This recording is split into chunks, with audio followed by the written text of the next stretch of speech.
KnifeDope. More dope. Come and get your fix. What's up, fuckers? Your boy is back with a fresh batch of dope. KnifeDope. That's right, people. The hits don't stop. Golden, Colorado, USA Earth. The place I want to be. That's where this beauty came from. This is the River's Edge Cutlery exclusive Spyderco Shaman. Quite possibly at least top three in my collection. And it just might be my favorite Spyderco. Just look at the way those colors just fucking play off each other. We've got that FDE DLC finish, avocado green scales, black hardware, Timascus pocket clip from Lynch Northwest. Goddamn, can I mod? Just a simple little pocket clip like that brings that whole package together. Now, as gorgeous as this knife is, that's not what we're here to talk about. Not at all. Got a first for me and a first for the channel. We've got our very first Tactile Knife Co knife here at KnifeDope Studios. Made in the USA, so you know I'm all about that. And so without further ado, let's get to the dope. Now, before we get to this, I've got something that's even more important that I want to share with you people here as we unbox this one together. This just arrived today. These are my stickers. Now, I've been waiting, I don't know why the fuck I've been waiting, but I've been waiting, to do my stickers, and finally decided to shit or get off the pot. So I shit. So let's see what the hell we've got going on. I decided to use Zug Monster, which was recommended to me. I think I ordered like 200 or 250 or something like that. Don't recall exactly what it was, how many I got, but they're here. So let's see what these things look like. Oh, shit. Oh, you gotta be shitting me, bro. They came out fucking good. They came out fucking good. Look at these things. That's my logo. Little bag of dope with the word KnifeDope on it. And I even went ahead and got these easy peel. So that way, whenever you get the fucking sticker, you can peel it easily. I like them. What do you guys think? If you want some stickers, let me know. I will do my best to send some out. Gonna bring some with me to Blade Show for sure. And if you ever buy any knives from me in a secondary, I will definitely put one of these stickers in there. We got more stickers coming, people. We got more Thebladecartel stickers. We got a bunch of shit. I promise you I do. Just hang in there, people. Hang in there. Okay, now the important shit, which is this new knife from Tactile Knife Co. Now, if I'm being 100% honest with you, up until today, I had really never been interested in buying any of their knife models. I think, the closest I ever got to getting one was when that Maverick dropped. I kind of thought I wanted one, and then the QC issues got the word spread on the QC issues, and I kind of tapped out. And then there really wasn't anything that interested me. I think most recently they dropped one called the Archer, which looked pretty cool. Looks like a Nefarious, to be honest with you. But I'm really digging the scales on that Archer. But this one was fairly priced. So it was a new model. It dropped, I think, last week around the 12th. This is the Chupacabra. Now, for those of you who might not know, the Chupacabra is actually a mythical creature who is, or rather, its origin is from my native Puerto Rico, and it means goat sucker. Now, I'm not sure what the correlation is between the goat sucker Chupacabra and this knife, but that is the name that Tactile has chosen to adorn this knife with.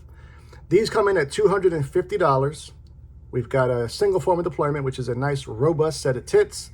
Now, I think the biggest drawing factor to this knife, obviously, at least for me, is that they are implementing the Snex Super Lock. So, finger safe, fidgety, we should all be interested in shit like that. But they've got a nice little bit of jimping there on the actual lock itself. We've got aluminum scales, titanium hardware, folded over stainless steel pocket clip, which is right hand tip up, T8 all the way around. The actual finish on the scales is not that like that chalky shit, so it feels pretty good in hand. Let's check it out. Okay, not bad. Now normally, whenever you get these snake lock knives, you know, there's a coil spring in there, and it feels kind of, you know, since there's not a traditional detent, it can be kind of floppy and kind of, you know, sloppy at the same time. That's not the case with this one. You know, I had heard that there was some quote unquote detent type of situation going on. I wouldn't classify it as being that strong, but they've got something different going on, because it does feel a little bit more snappy. But here in the open position, we're looking at about 7.73 inches as far as overall length. Unfortunately, these sold out really quickly. I had wanted to go with the tumbled version, but all that was left was this satin version. Now, they did give us a tumble finish there on the flat. You can see we've got the tactile branding here on the show side. CPM Magna Cum Laude is the blade steel, 3.3 inches of it in this fantastic modified sheep's foot apparatus. Nice high flat grind, rather thin behind the edge. 135 thousandths is your blade stock thickness. Add all that up, and what do you get? She's a slicey hoe. Now, they also got full length hardened stainless steel liners. I think they're running those at 50 HRC. And then we've got the actual lock bar is an AEBL steel being ran at 60 to 62. Now, they're running their HRC on their Magna Cut allegedly at 63 to 64. So that is the optimal range for Magna Cut, according to the great Dr. Laren Thomas. But here she is up close and personal once again. I mean, it's not bad for the price. I can't shit you there. They did a great job on that plunge grind. You can see that you're going to have tons of sharpening life. They did a great edge termination. And if I'm being honest, as far as the locking mechanism goes, they crushed it, you know. Definitely feels better than any other snake locks I've tried in the past. 4.72 ounces is the weight on this. It does have a little bit of weight. You can kind of feel it, you know, in the handle in particularly. Now, as far as any type of milling, weight reduction milling, I feel they could have done more. They did 3 little cutouts. I don't know if I can show you guys, but we'll try. They did 3 little cutouts there on each side of the liners. You see it? There goes 1, 2, and 3. But they're small cutouts, man. I would have thought they would have tried to done a little bit more weight reduction. I tell you, if this knife was in titanium, I'd be all on board. Really, I would. I'm just not the biggest fan of aluminum, unless, of course, it's original goat scales. Then I'm all on board. Ergonomically, feels okay in the hand.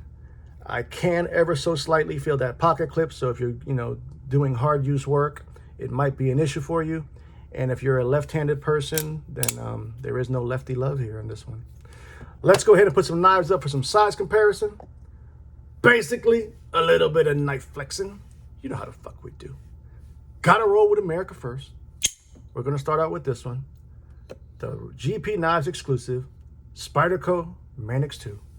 Lightweight rendition, rocking those gorgeous original goat scales. Next up, more American dope for your palate.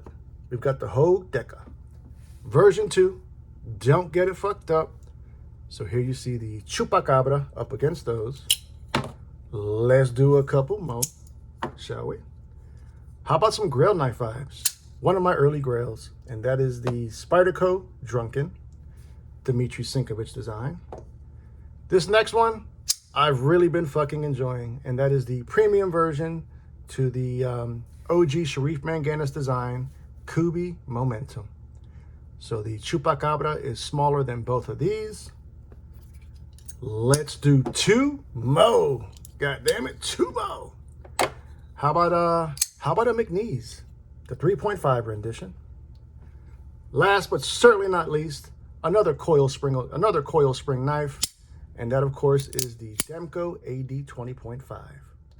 And so here you see that Chupacabra up against those. Yep, you know, how do I feel about it? I mean, shit, $250, American made, properly heat treated steel.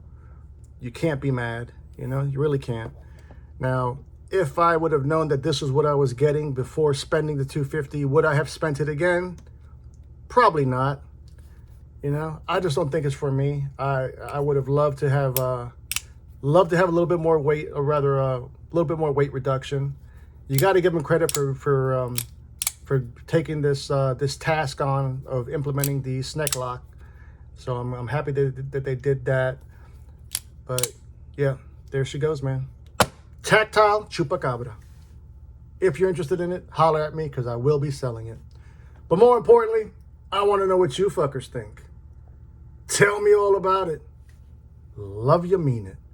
Until the next time. Cut something, cut someone. Just don't cut yourself.